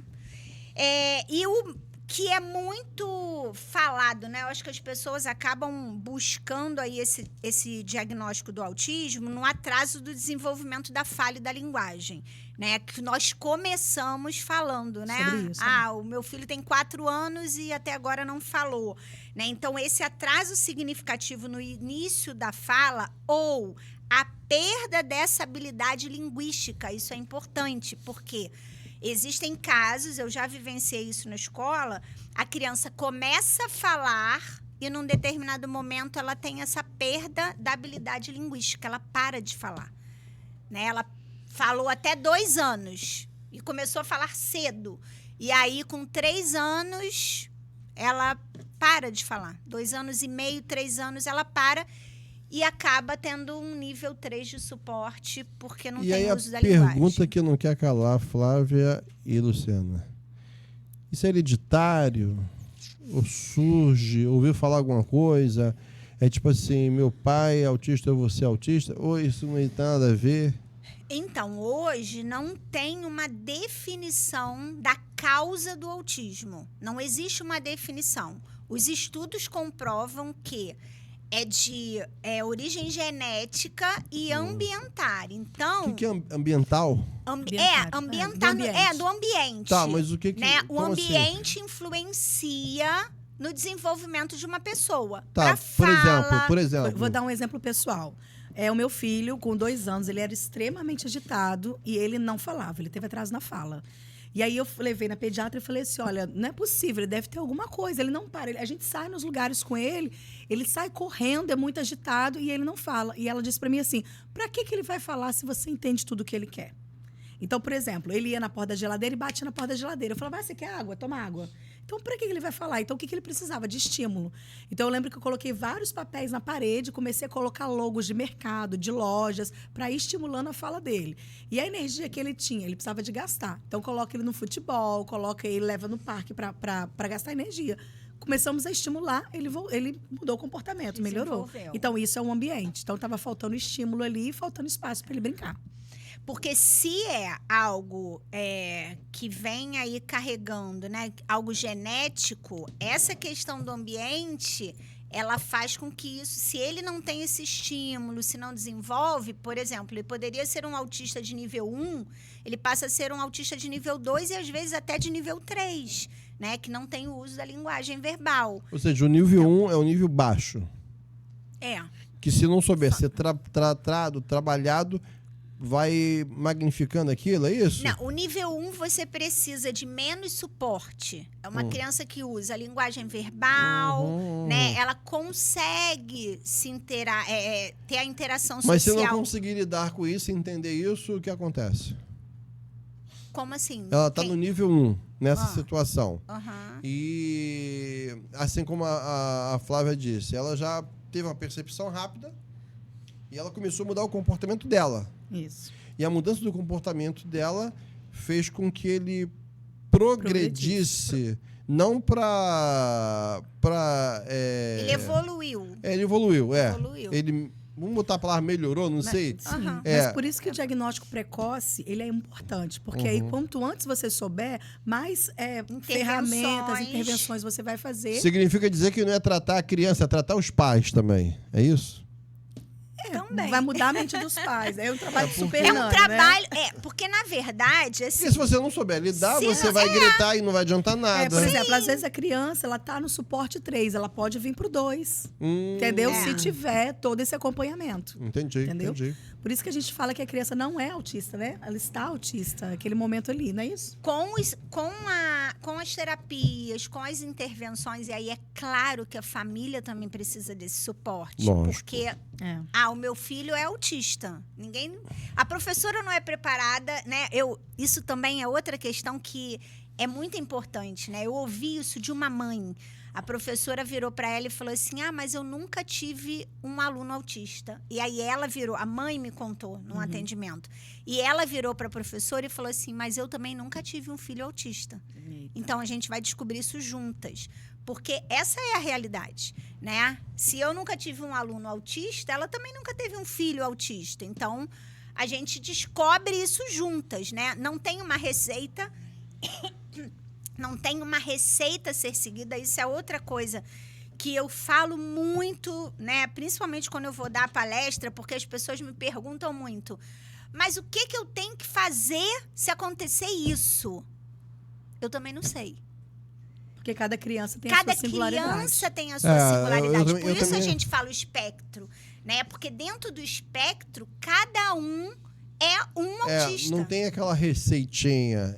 Não isso, tem. isso. Esse é autista, esse é autista. Mas os comportamentos não são iguais. E do mesmo nível. E do mesmo nível. Você pode ter, na Entendi. mesma sala, 3 crianças autistas nível 1 de suporte. Cada um é diferente. Mas aí... Um aceita mais o toque, outro aceita menos. É diferente. Mas aí eu vou trazer para a Flávia aqui uma coisa. Já estamos caminhando para o encerramento, mas eu vou trazer para você aqui uma coisa importante. Eu acho que muita gente que está assistindo a gente agora vai tá fazendo a seguinte pergunta. Tá bom, já entendemos aí os 10 sinais, já percebemos que isso é uma demanda existente. E aí, como é que a gente recebe essa turma? Quais são os conselhos que você daria? Como receber, o que fazer? Porque nem sempre ele quer apertar a mão, nem sempre ele quer abraçar. Às vezes a gente acha que a gente gosta de abraço, então a gente quer dar abraço. E nem sempre a pessoa quer o que a gente gosta, né? Como é que fica isso? Por que o bom pastor lá na parábola da ovelha perdida, por que ele soube que uma ovelha se perdeu? Porque ele conhecia a ovelha. Então, eu como pastora de criança, eu preciso conhecer cada cordeirinho com a sua particularidade. Então, por exemplo, recebemos na igreja uma criança. A primeira coisa que eu tenho que fazer é preparar a igreja para receber. A igreja tem que ser inclusiva, inclusive as crianças. Então, você tem que preparar a igreja. Sim, preparar a igreja, porque não adianta nada. Igual ela falou assim, eu preciso entender que a criança ela vai correr, não vai subir no altar. E tá tudo bem. Para muita gente não tá tudo bem. Para muito pastor não tá tudo bem. Tem pastor que entra em desespero, vai mexer nisso, vai mexer naquilo. Até porque não está informado também, não Entendeu? tem informação. Então eu não posso... Acho que é uma mãe relapsa que deixa o filho solto. Isso aí. Então eu não posso colocar lá um cartaz e falar, essa igreja é inclusiva, se não é inclusiva. Então eu tenho que mudar a mente das pessoas primeiro. Entender que o evangelho é para todos, que tem que ser acessível a todos. Então nós, como igreja, temos que incluir, né? Não é só falar que é viver de fato aquilo ali. E aí preparar as crianças. Preparou as crianças? E aí você vai falar com as famílias, olha, nós estamos de portas abertas para receber vocês.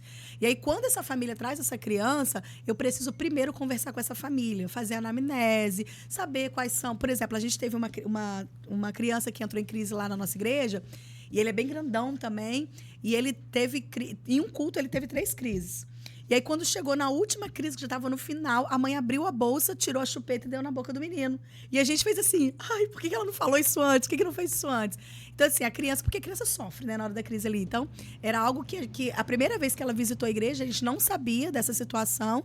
Então, a gente viu ali, olha só, como é que a gente não pode chegar, pegar a criança e colocar dentro da sala. Não é simples assim.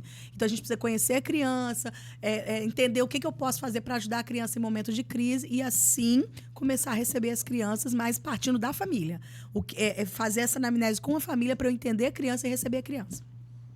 Preparar um ambiente também. Sim, o ambiente totalmente, tem que ser totalmente adequado para eles. Então, lá nós temos uma sala, né? Que, na verdade, é um espaço dentro de uma sala, onde as crianças, quando a gente percebe que ela... Porque ela dá sinais. Antes dela ter crise, ela dá os sinais. Então, eu, como mediadora daquele dia, como eu já conheço essa criança, que ela começa a me dar sinais. É uma delas que a Lu falou, movimento da mão, algumas se mordem. Então, quando ela começa a dar os sinais para mim ali, eu já pego essa criança e tiro o foco dela ali. Falei, olha só, por exemplo, é uma das crianças que tem lá, ele gosta muito de ursinho. Então, quando ele vai dar a crise, eu falo, olha só o ursinho, olha que lindo ursinho. Eu tirei o foco dele ali. E aí, nós temos uma sala onde ele vai ali se regular. E aí, quando se regulou, que ele está mais calmo, a gente coloca ele novamente na sala com as outras crianças. Não é fazer uma sala para ele separado, porque isso é exclusão. Isso é totalmente fora. Então, é só uma sala para ele se regular e voltar a estar com as outras crianças. Isso acontece nas escolas também, né? Porque antigamente nas escolas tinha essa questão de crianças com essa atipicidade, seria isso? Uhum. Eles tinham uma sala diferente. Mas aí era agora sala especial, eu lembro dessa sala. Mas eles colocavam nessa sala especial as crianças, não só as crianças que eram autistas, que eu nem sei se na época tinha, né? Esse laudo, mas era crianças com dificuldade de aprendizado, crianças com síndrome de Down. Não é recomendável. Não, isso é exclusão total. Esse foi o início da educação especial. Eu entendi. Né? Por isso que hoje a gente era fala novo, que é né? uma educação inclusiva. Não, e era tão novo. Da gente Quando você começa a estudar o início da educação especial, aí você vem... Que aí começa a dar segregação, porque isso é segregar. Isso é segregar. Né? Você sabe que... Quem é que vai assistir o nosso episódio hoje? Lógico, quem vai... Você para quase que 2 horas para assistir um episódio, você tem que ter muito interesse nesse tema. Mas eu acredito, tem aquela pessoa que quer entender esse tema, como pegar do começo ao fim. Algumas pessoas vão pegar um corte, vão falar assim, poxa, isso aqui eu gostei, isso aqui é legal. Mas você imagina que a gente vai terminar aqui e a gente está longe de findar a nossa discussão. Sim. Tá longe, porque tem muita coisa a ser falada. Mas aí a gente pega aqui a necessidade. Eu de novo, na tentativa de despertar a galera, de pensar o seguinte, que a gente precisa, de uma vez por todas, não fechar os olhos para aquilo que é real, aquilo que está diante de nós. Está diante de nós. Então, tipo assim, nós temos essa demanda que não está sendo atendida. Essa é a diferença. Não é que não temos a demanda. Nós sempre tivemos. Hoje nós estamos conseguindo perceber devido ao conhecimento. Porque a Bíblia diz assim, muito embora está falando de Jesus, está falando da salvação, mas há um princípio ali valioso. E conhecereis a verdade, e a verdade te libertará. Liberta da ignorância, liberta da estupidez, liberta de algumas atitudes. E você vê, o meu povo perece por falta de quê? De conhecimento. Você vê, na medida que a gente começa a conhecer as coisas, começa a conversar sobre... Hoje nós paramos aqui, eu já conversei sobre negócios, já conversei sobre investimento aqui. Hoje eu estou conversando só sobre essa questão do autismo. E olha como isso é tão espantoso, porque é grandioso demais, porque estamos diante de um rebanho que também precisa de salvação. De ser amado, de ser cuidado, de ser amparado, de ser beijado. Quando eu falo assim, de receber o amor que outras pessoas recebem. Eu costumo sempre dizer, professora Luciana, o seguinte, que eu sei que quando as pessoas procuram uma escola, elas procuram porque é normal ir para a escola. Ele já nasce sabendo que vai ter que ir para a escola. O pai já vai para a escola daqui a pouco. É normal, vai sair do primeiro ciclo, para o segundo ciclo, ensino médio, aquela coisa, faculdade, tudo isso. Mas quando a gente chega na igreja, é diferente. Porque a igreja, eu fico pensando que a igreja, a mulher que não é respeitada em casa, ela consegue sentir prazer de estar na igreja, porque na igreja ela é respeitada. O marido que muitas vezes é esculachado pela sua esposa ou pela sociedade, ele chega em casa, ele é tratado como um homem, como um irmão, que às vezes em casa não é. A criança que muitas vezes sofre pra caramba, porque tem pais que pensam que é só brigar. O filho não quer só um cara que cobre de você, ele quer um amigo, ele quer uma pessoa que se relacione bem com ele. E às vezes dentro da igreja ele consegue se sentir tão bem recebido. E aí, Flávia, não falando sobre autismo, mas falando sobre modo geral, a questão da criança, eu tenho uma briga, brigo por essa causa. Porque eu acho que esse ser tão pequeno, que ainda está surgindo na sociedade, e que nós adultos, às vezes, pensamos que eles têm que agir como se adultos fossem, no conhecimento, na maturidade, e às vezes nós que já somos adultos fazemos besteira atrás de besteira, mesmo sabendo tudo que a gente já sabe, e a gente quer cobrar dessa turma que eles acertem, e quando eles erram, a gente cai pesado. E aí eu costumo dizer nos púlpitos das igrejas o seguinte: aqui não é a tua casa, aqui é a casa do Papai do Céu. Por mais que você se sinta em casa, mas aí vamos lá, calma lá, se na tua casa você trata as pessoas desse jeito, aqui você não tem essa liberdade, aqui você tem que entender que tem uma cartilha que a gente tem que seguir. Tratar todo mundo igual, com amor. Eu estou pouco me lixando se chegou o deputado da minha igreja ou o senador. Eu vou tratar todo mundo igual. Aliás, eu prefiro me relacionar muito melhor com os meus irmãos que estão comigo sempre do que aqueles que chegam excepcionalmente e porque têm uma posição na sociedade. E eu preciso entender que eu preciso amar essas pessoas, cuidar dessas pessoas. E chamar aquela mulher que muitas vezes sofre na mão daquele carrasco em casa e recebê-la com amor, com carinho. Aquele homem que é muitas vezes humilhado pela sua própria esposa, ele ser recebido com amor. E aquela criança que passa o tempo todo sendo cobrada. Eu costumo ouvir pais falando assim: meu filho é um burro, é um idiota, tirou 8 em português. Aí eu falei assim para ele assim: tá falando de você ou da criança?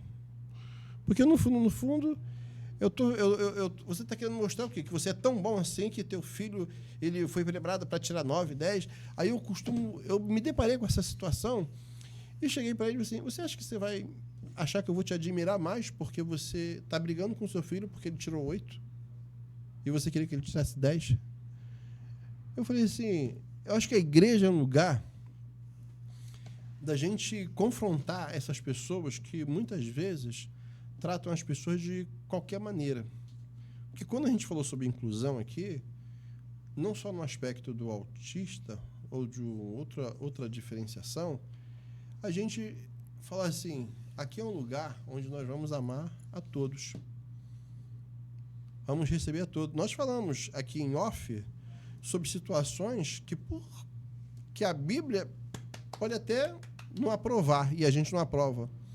Mas quando chega na igreja, nós podemos não aprovar o pecado, mas nós temos que respeitar as pessoas. Porque ali está uma alma, está uma vida, está um sentimento, tem uma mãe, tem um pai. Então, eu percebo que a igreja, quando você fala sobre inclusão, a igreja precisa ser preparada exatamente para já ter um sorriso pronto para aquela pessoa que vai chegar e que passou a semana toda assim, ter um sorriso, um abraço, um aperto de mão. E aí eu vou entrar para finalizar no problema das festas que nós temos nas igrejas. Não sei se vocês passaram por isso, já perceberam? Muitas vezes, quando tem comes e bebe na igreja, aí vem aquele pessoal com a bandeja de guaraná, com a bandeja de salgadinho de bolo. Não sei se vocês já sabem o que eu vou falar. E a criança, ela tenta pegar e as pessoas querem servir primeiro os adultos. A criança, nesse momento, ela... Cara, aquilo... Eu passei por isso. E muitas crianças, muitos adultos hoje passaram por isso, passaram nisso quando eram crianças. Eu digo para você, talvez a falta fez com que eu eu cobrisse isso. Poxa, isso me faltou, então não vou deixar faltar mais para ninguém. Eu hoje, na igreja, eu falo assim, olha, eu não quero saber disso aqui na igreja. Eu não tenho esse negócio de bandeja alta, onde as crianças, elas altamente se sentem excluídas dentro do próprio ambiente. Dentro do próprio ambiente. Então, eu acho que, eu não sei se você fala sobre isso, mas o quanto é importante a gente falar sobre essa questão de respeitar esse ser dentro desse ambiente, né? Que a gente chama de ambiente casa de Deus, né? Tão divino. A gente esquece que no rebanho também tem cordeiros, né? Na verdade, a igreja que trabalha com preferentismo é a primeira que exclui. Porque se você dá preferência para uns, você está excluindo outros, né? Então tem que ter cuidado com isso. É muito engraçado você falar sobre isso, que eu me lembrei de um vídeo que eu vi há pouco tempo no TikTok, de um pastor que estava aniversariando, e aí o filho dele vai no altar, uma criança, né? E fala assim, aí puxando ele, meu filho quer falar, e deu o microfone para ele. Aí o filho falou assim, eu queria levar bolo para as crianças que estão na salinha. Aí todo mundo achou lindo aquilo, que ele pensou nas crianças. Mas eu olhei para o outro lado. Por que as crianças não estavam na festa do pastor? Isso. Elas estavam excluídas na salinha. Opa! Entendeu? Então, a festa era do pastor. Era um culto de ações de graça do pastor. Mas eles pegaram as crianças e separaram as crianças. Então, na verdade, antes de eu pensar em incluir crianças no Ministério Infantil na questão do autismo, eu preciso incluir as crianças no rebanho. Entendeu? Então, tem muita coisa ainda para ser acertada no nosso meio. Tem a história da menina chamada Isadora. Isadora, ela tem 8 anos. Professora Luciana, preste atenção nisso, que é fatal, que você deve ter vivenciado isso. Era uma comunidade muito carente e nós fizemos um sopão da comunhão. E toda vez que a gente faz sopão lá, as crianças vêm. E veio a Isadora. 8 anos. Todo mundo tomou sopão. Todas as crianças tomando sopão. De repente, ela toma um sopão, é tipo um de isopor.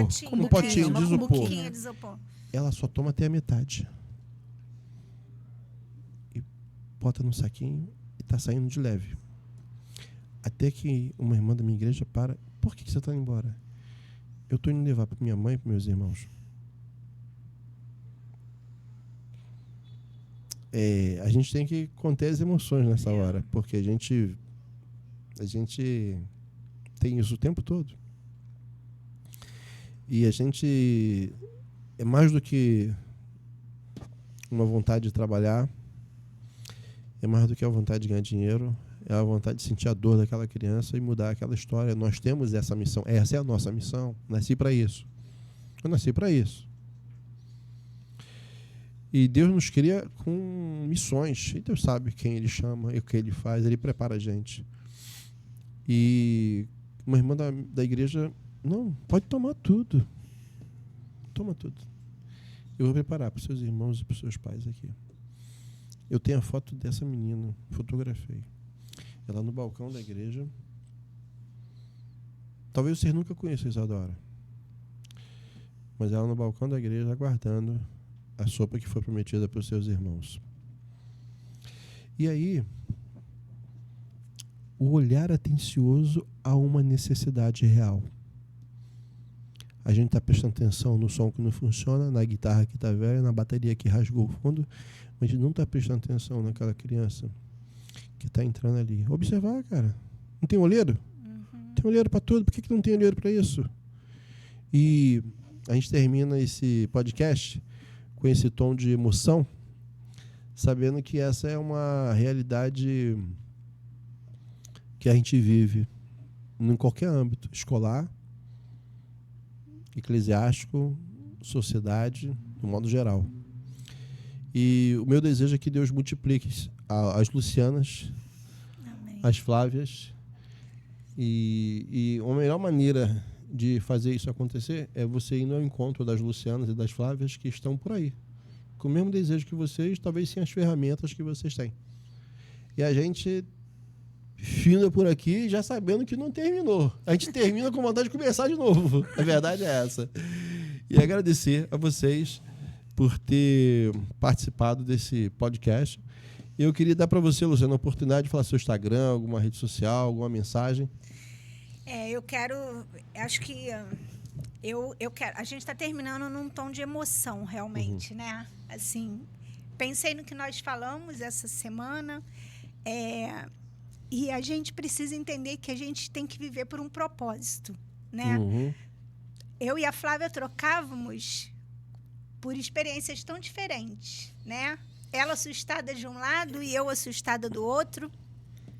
E aí eu fico pensando que é muito importante a gente buscar o conhecimento, né? A gente estudar, a gente se formar, mas muito mais importante é você entender o seu propósito e para que você foi chamado, né? Eu falei isso para a Flávia essa semana. O que você carrega é mais importante do que qualquer coisa, né? O conhecimento vai vir, Deus vai dar, né? Vai nos ajudar a buscar esse conhecimento, mas eu acho que o mais importante é quando você entende o propósito, né? E eu acho que estar aqui hoje, falando de coisas que são técnicas, de coisas profissionais, né? Mas entendendo que existe um propósito para nós estarmos aqui, né? O meu Instagram é Luciana Reis 4, e eu acho importante também finalizar dizendo isso, eu não disse no início, mas hoje, entendendo esse propósito, eu faço parte da Hope Mission, que é uma missão que tem nos Estados Unidos, né, que a gente trabalha na área do ensino e a gente tem uma equipe hoje formada com pedagogos, psicopedagogos, psicólogos, pessoal de mídia, advogado, né, porque um casal de pastores, né, o pastor Paulinho e a pastora Silvia, entenderam o que é o propósito do reino, né? Tudo isso que nós falamos hoje aqui é o propósito do reino, né? Igreja somos nós, aonde quer que a gente vá, né? Então, eu acho que o mais importante, diante de tudo que a gente falou isso aqui, é a gente entender isso, né? Quem nós somos como o reino de Deus aqui na Terra, né?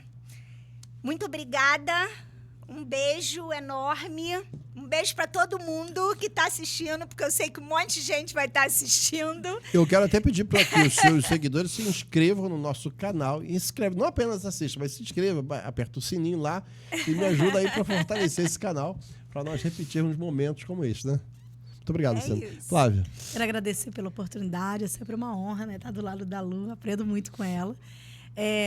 Eu, nessa emoção nesse final, eu penso muito na Isadora, porque eu sei que ela vai ser uma grande missionária. Então, toda criança, ela tem um coração missionário, né? Ela é uma potência missionária nas suas ações e ela é um campo missionário e ela será um missionário. Então, assim, você vê a empatia dela, né? O cuidado. Então, com certeza, ela tem um chamado muito lindo aí para missões.